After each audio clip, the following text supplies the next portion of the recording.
TVC, a TV do Correio da Manhã.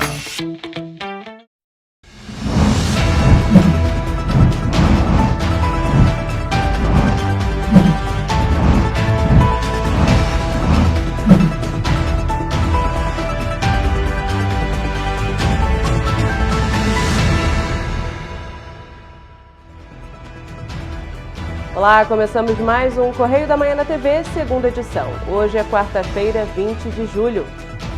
O que você vai ver a seguir? Petrópolis pode ficar sem serviço de coleta de lixo doméstico. Câmara dos Vereadores realiza audiência para tratar sobre o transporte público em Petrópolis. Fiscais do meio ambiente flagram movimentação de terra e construções irregulares em área de preservação no distrito da Posse, em Petrópolis. Região serrana registra risco muito alto para incêndios. Palácio de Cristal reabre nesta sexta-feira, agora, no Correio da Manhã na TV, segunda edição. Nesta terça-feira, encerrou o prazo de vigência do contrato de prestação de serviços da empresa Limpserra, que é responsável pela coleta de lixo doméstico em Petrópolis. E a Prefeitura ainda não informou como planeja organizar a execução do serviço a partir de agora. Até esta quarta-feira, a Prefeitura de Petrópolis não havia feito nenhuma publicação no portal de transparência que fale sobre a realização de uma licitação para contratar uma nova empresa terceirizada para realizar os serviços de coleta e destinação do lixo da cidade. O contrato com a empresa que vinha prestando o serviço, o consórcio Limpserra, terminou no dia 19 de julho. Diante do silêncio do município, na última semana, a Limpserra denunciou ao Tribunal de Contas do Estado que a Secretaria de Segurança, Serviços e Ordem Pública e a Companhia Municipal de Desenvolvimento de Petrópolis, a CONDEP, estariam criando uma emergência fabricada para justificar a contratação emergencial de uma nova empresa para a coleta de lixo. A empresa afirmou ao TCE que a CONDEP e a SS-SOP não se posicionaram sobre a renovação ou não do contrato, mesmo sabendo da data de encerramento. Por isso, o tribunal acatou a denúncia e vetou qualquer tipo de contratação emergencial para o serviço de coleta de lixo residencial, até que seja dado um parecer definitivo pela Prefeitura, que tem 48 horas para se manifestar. Para o Limpserra, uma contratação emergencial poderia trazer risco ambiental, além de um gasto financeiro elevado. De acordo com a empresa, uma nova licitação geraria custo de mais de 72 milhões de reais. Comparado ao atual contrato, o gasto seria de mais de 30 milhões, já que hoje a contratação da empresa gera custo anual de quase 43 milhões de reais aos cofres públicos. O consórcio Limpserra é responsável pela coleta de lixo urbano, gerenciamento dos resíduos para o aterro em Três Rios, capina, roçada, além da remediação, monitoramento e encerramento do aterro de Pedro do Rio. Nós entramos em contato com a Prefeitura sobre os problemas mostrados na reportagem, mas não tivemos resposta. Uma denúncia levou fiscais da Secretaria de Meio Ambiente de Petrópolis a flagrarem uma movimentação de terra com corte de talude e construção irregular de 3 casas próximo à margem do rio e em uma área de preservação permanente no distrito da Posse. 4 pessoas foram autuadas. Um processo administrativo para a responsabilização dos infratores e também a comunicação do crime ambiental vai ser instaurado na delegacia de Itaipava. De acordo com os fiscais, o corte de talude foi flagrado a aproximadamente 10 metros da margem do rio. Já a construção das 3 casas estava a cerca de 20 metros. Todos os responsáveis receberam autuações por intervenção em área de preservação permanente e estão impedidos de realizar novas intervenções nos locais. No último fim de semana, os municípios de Petrópolis e Nova Friburgo registraram queimadas. E na segunda-feira, o Centro Nacional de Monitoramento e Alertas de Desastres Naturais divulgou que a região serrana do Rio de Janeiro está com risco muito alto para incêndios.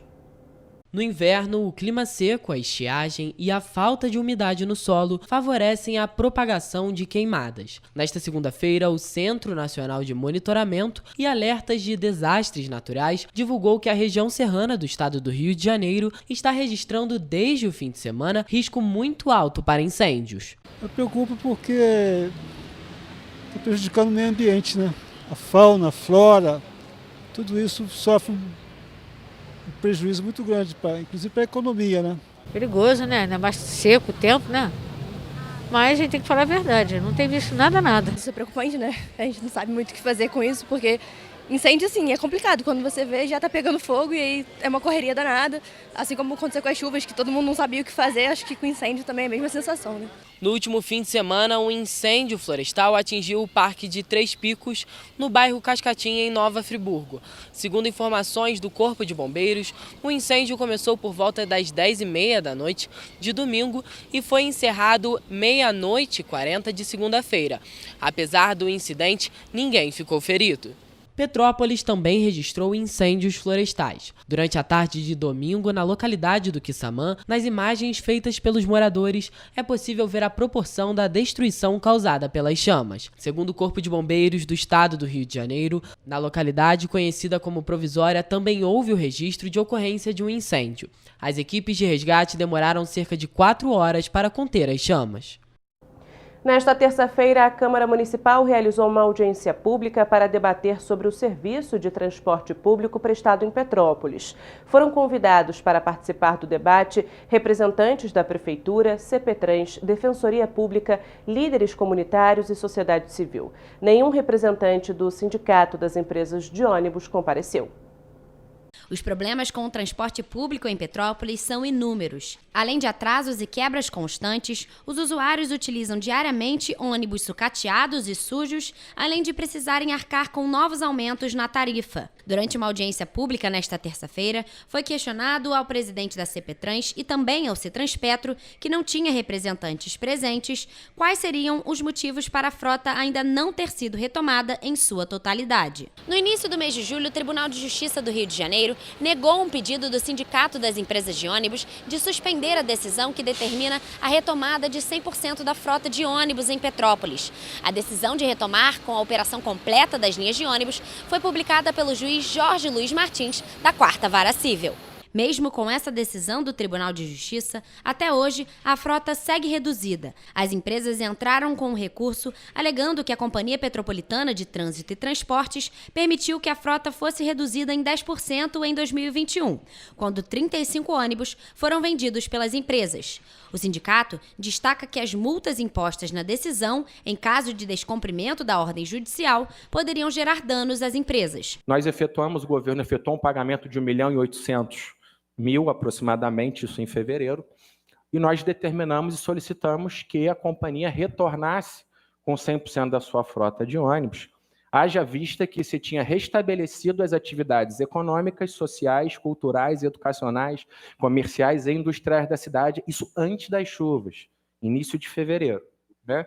Depois você teve o problema das chuvas, eles ficaram alegando esse tipo de dificuldade.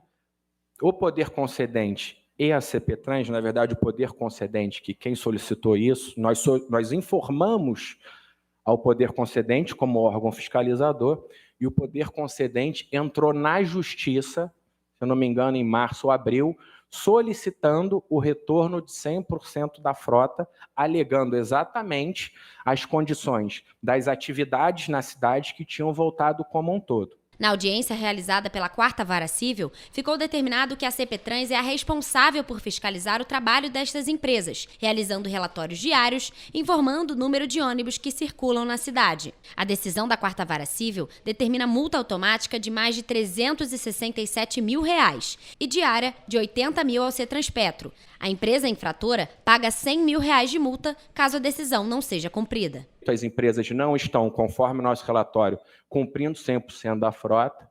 De fato, elas não estão.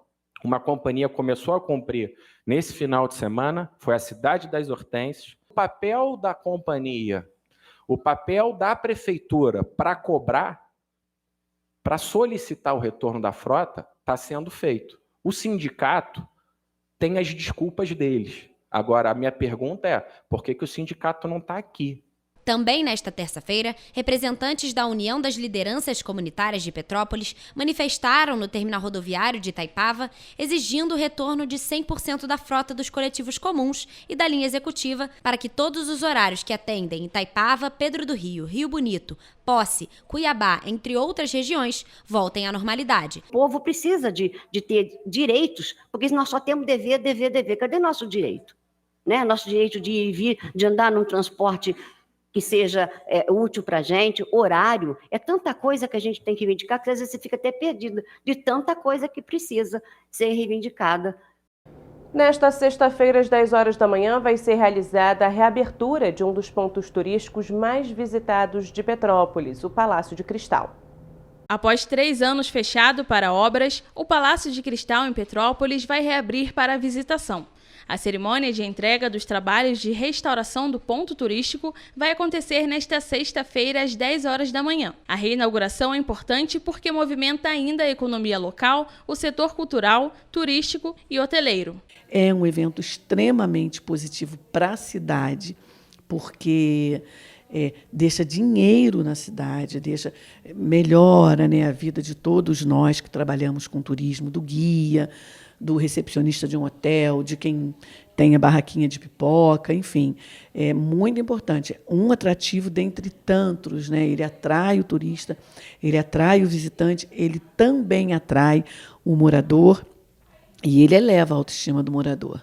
O Palácio de Cristal vai sediar em agosto a Bauerfest, como é feito tradicionalmente, após 2 anos sendo realizada de forma online. Em junho, os representantes germânicos visitaram o local para analisar os detalhes finais das obras. Agora, o local conta com estruturas para deficientes visuais e pavimentação voltada para a captação de água após chover e evitar que poças se formem. A visitação é aberta ao público. E você vai ver depois do intervalo. Procon inicia renegociação de dívidas para a população. Bramil, por meio do projeto Cortando Fios, Costurando Histórias, doa itens de maternidade para mulheres atendidas pelo programa Criança Feliz. Petrobras reduz preço da gasolina nas refinarias. O Correio da Manhã na TV, segunda edição, volta em instantes.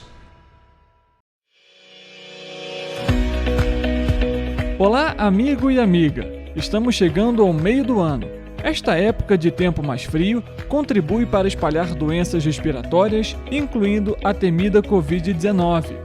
Você que não deixa de cuidar da sua saúde, confira sua caderneta de vacinação e não perca a oportunidade de atualizar o seu calendário de vacinas. É simples e faz bem a você e a quem vive ao seu redor. Acesse o site novaiguaçu.rj.gov.br. Procure o ponto de vacinação mais próximo e tome todas as doses recomendadas para a sua idade. Não perca tempo, pegue a sua caderneta e coloque a sua vacina em dia. Aproveita e confere a caderneta de toda a família também, tá? Juntos vamos seguir vencendo a Covid-19. Não vacile, vacine. Prefeitura de Nova Iguaçu.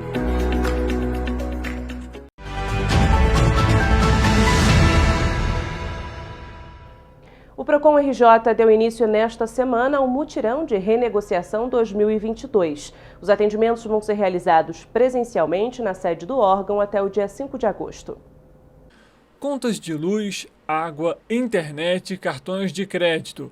Em muitos casos, o orçamento do brasileiro não é o suficiente e as dívidas se acumulam. No entanto, o Procon RJ deu início ao mutirão de renegociação, que vai se estender até o dia 5 de agosto. E teve gente que já aproveitou para ficar com as contas em dia. A expectativa é de sair daqui com um acordo para começar a eliminar essa dívida. A ação vai acontecer na sede do Procon, localizada na Avenida Rio Branco, número 25, no 5º andar.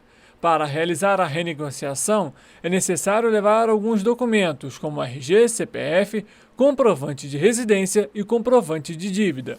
A ação vai ocorrer em um período de 15 dias. Os interessados podem realizar a renegociação com instituições financeiras, concessionários de serviços públicos como luz e água e empresas de telecomunicações. A distribuição de senha é feita de 10 horas da manhã às 2 horas da tarde.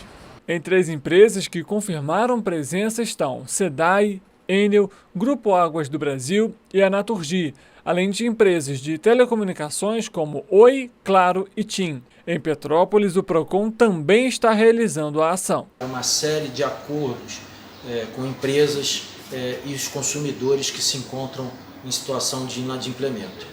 Nós sabemos que entre 30 e 40 consumidores nos procuram diariamente aflitos com alguma conta atrasada.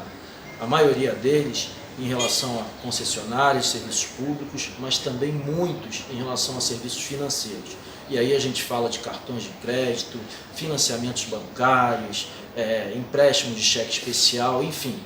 Nós vamos iniciar, numa primeira etapa, junto ao Banco Itaú, na sede do PROCON, uma série de audiências de conciliação com a presença de funcionário do banco, com alçada para negociar, visando proteger os direitos do consumidor. O coordenador ainda relata que, caso não haja acordo entre as partes, o cliente pode recorrer judicialmente por meio da lei de superendividamento. Nós judicializamos, fornecemos uma planilha para o consumidor, estabelecemos, de acordo com a própria lei, no seu artigo 104, um prazo para que o credor aceite aquela proposta.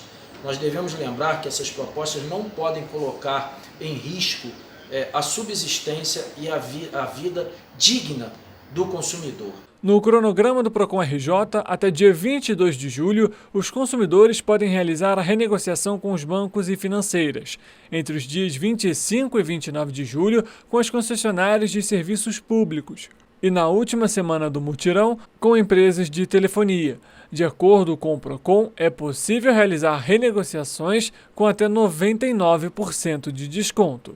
Nesta quarta-feira, mais de 20 gestantes atendidas pelo programa Criança Feliz da Prefeitura de Três Rios receberam um kit maternidade do projeto Cortando Fios, Costurando Histórias, da rede Bramil Supermercados.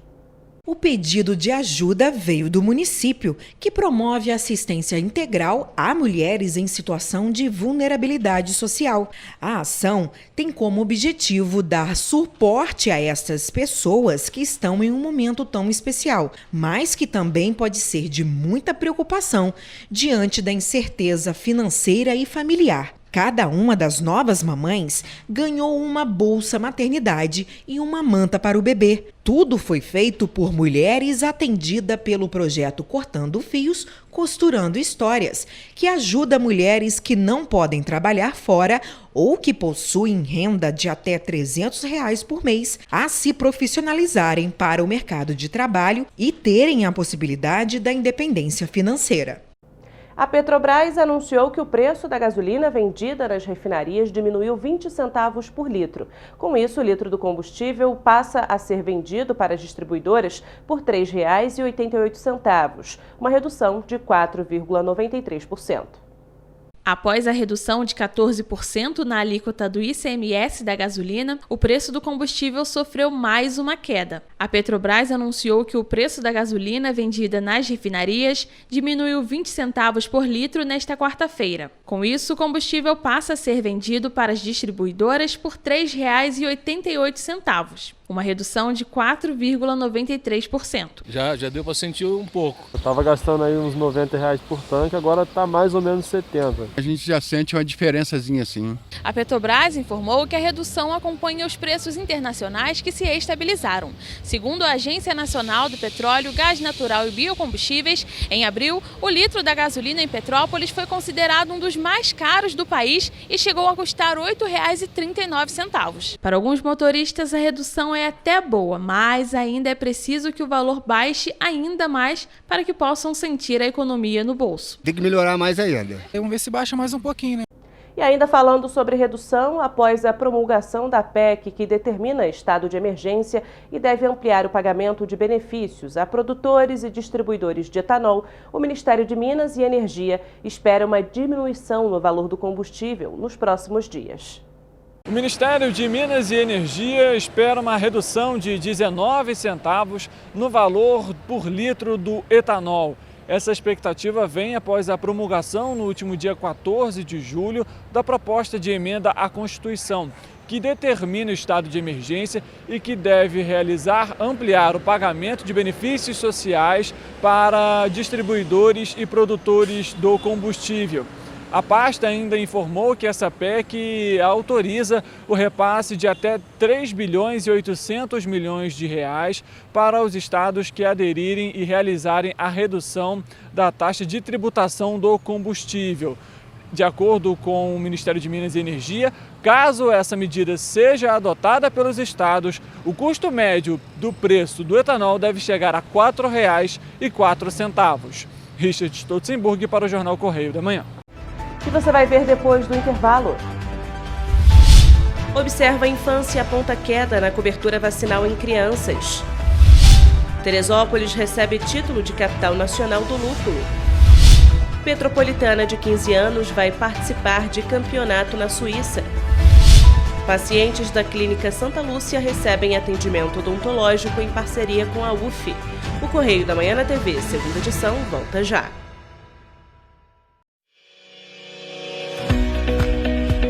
Olá, amigo e amiga! Estamos chegando ao meio do ano. Esta época de tempo mais frio contribui para espalhar doenças respiratórias, incluindo a temida Covid-19. Você, que não deixa de cuidar da sua saúde, confira sua caderneta de vacinação e não perca a oportunidade de atualizar o seu calendário de vacinas. É simples e faz bem a você e a quem vive ao seu redor. Acesse o site novaiguaçu.rj.gov.br. Procure o ponto de vacinação mais próximo e tome todas as doses recomendadas para a sua idade. Não perca tempo, pegue a sua caderneta e coloque a sua vacina em dia. Aproveita e confere a caderneta de toda a família também, tá? Juntos vamos seguir vencendo a Covid-19. Não vacile, vacine. Prefeitura de Nova Iguaçu.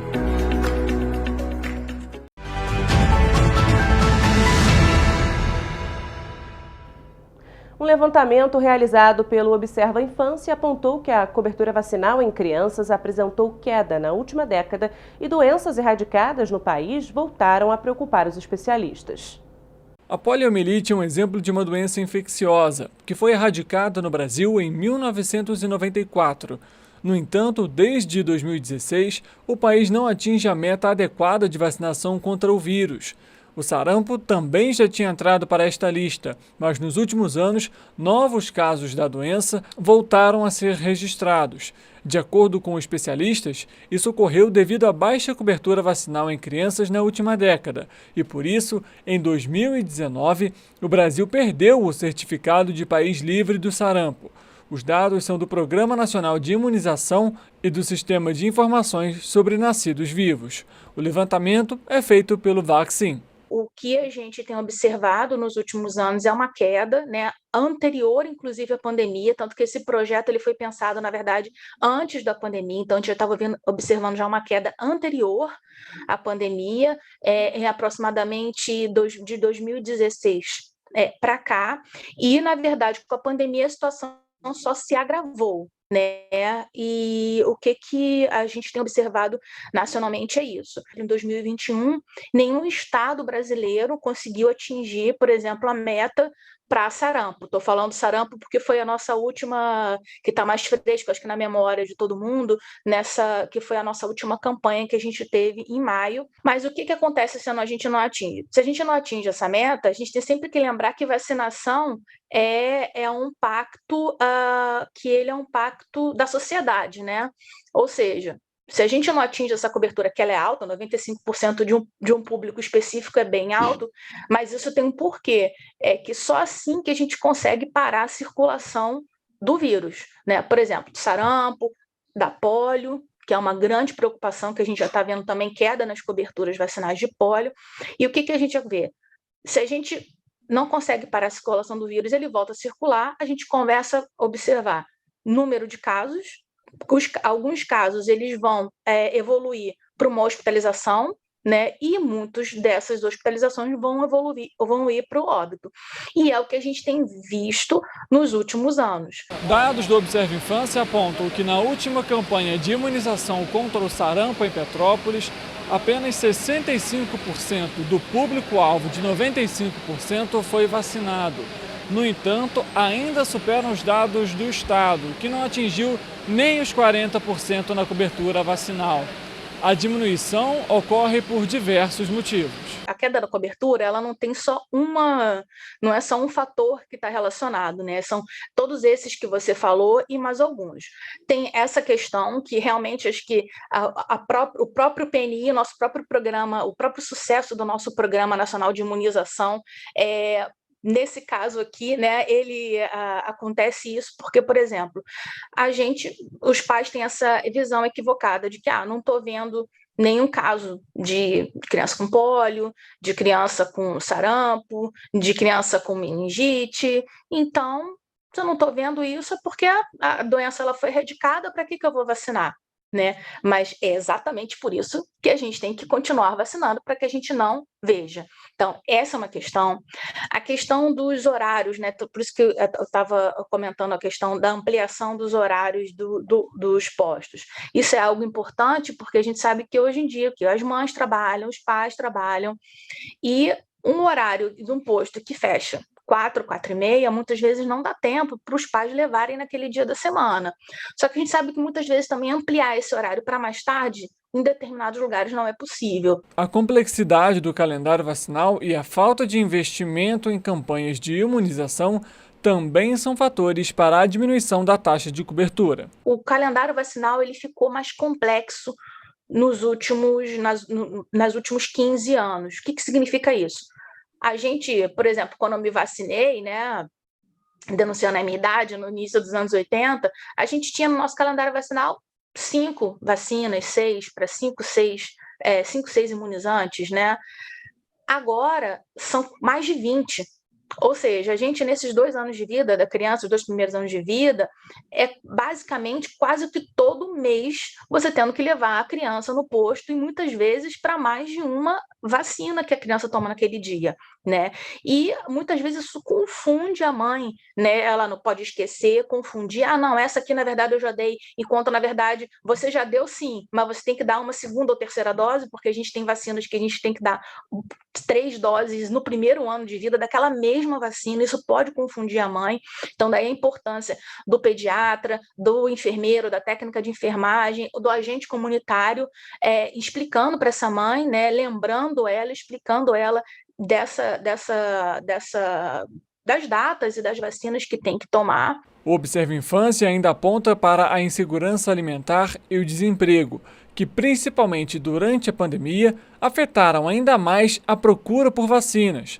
Atualmente, cerca de 30% dos brasileiros vivem nessas condições. Essa pessoa, ela vai ter dinheiro para poder pegar uma condução e ir no posto? Ou ela vai sequer ter condições de pensar nisso, enquanto ela não está tendo condições de prover alimento para sua própria família? Então, assim, é uma questão assim, muito mais complexa do que simplesmente a vacina, né? Então, a gente está com outros problemas maiores que estão, de fato, impactando na própria vacinação em si. Em 2018, vários estados brasileiros registraram casos de sarampo e nos últimos 3 anos, 26 óbitos foram confirmados em decorrência da doença, o que representa um aumento no número de casos, já que entre 2000 e 2017, apenas um óbito foi contabilizado. O investimento em campanhas vacinais contínuas para o público e o combate às fake news são iniciativas que podem auxiliar para que os índices de cobertura vacinal apresentem elevação. Uma petropolitana de apenas 15 anos vai participar do Campeonato Mundial de Ginástica na Suíça em outubro. Ela vai representar o Brasil na modalidade circense lira acrobática. Júlia, de apenas 15 anos, é atleta há mais de 3. Ela pratica a lira acrobática, uma modalidade circense dentro da ginástica olímpica. A jovem de pouca idade, mas que já carrega um legado nas costas, vai representar o Brasil no Campeonato Mundial de Ginástica na Suíça em outubro. O vencedor leva uma medalha para casa. Ela conta quando surgiu o amor pelo esporte. Eu fazia ginástica olímpica, aí depois eu conheci o circo. Aí eu fui fazer uma apresentação no Circo do Marcos Frota lá no Rio. Eu fazia tecido acrobático, que é outra modalidade circense.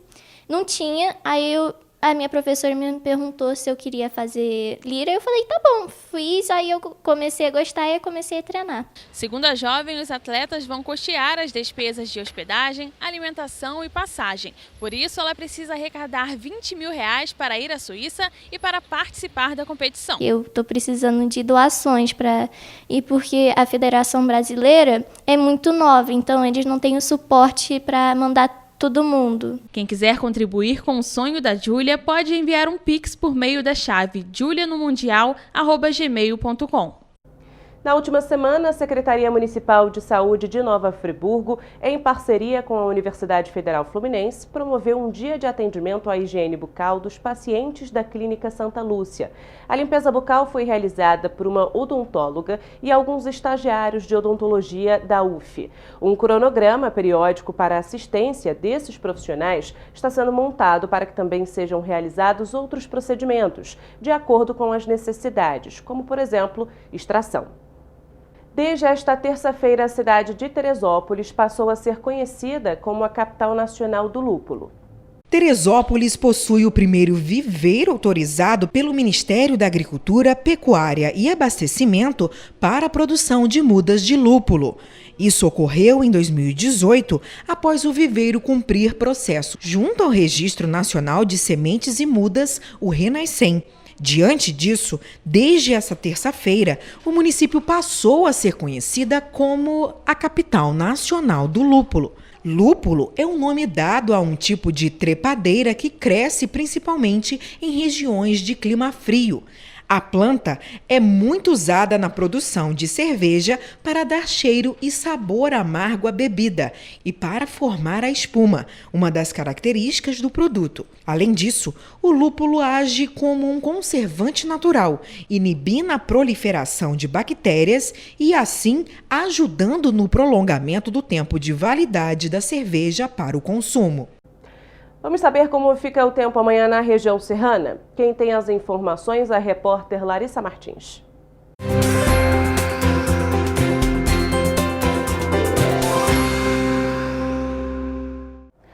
O Instituto Nacional de Meteorologia mostra que na quinta-feira o tempo em Petrópolis vai ser de muitas nuvens ao longo do dia.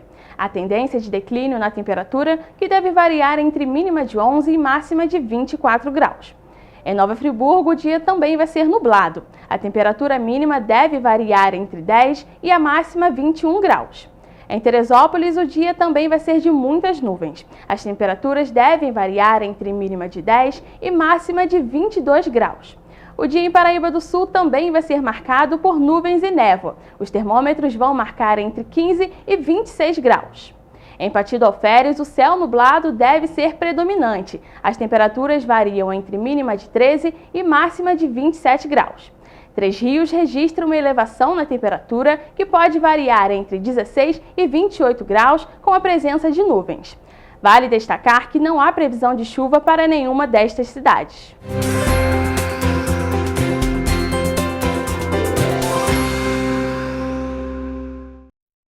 Amanhã a gente está de volta com muita informação e as principais notícias de Petrópolis, Nova Friburgo, Pati do Alferes, Três Rios, Teresópolis e Paraíba do Sul, que só o Correio da Manhã na TV, segunda edição, traz para você.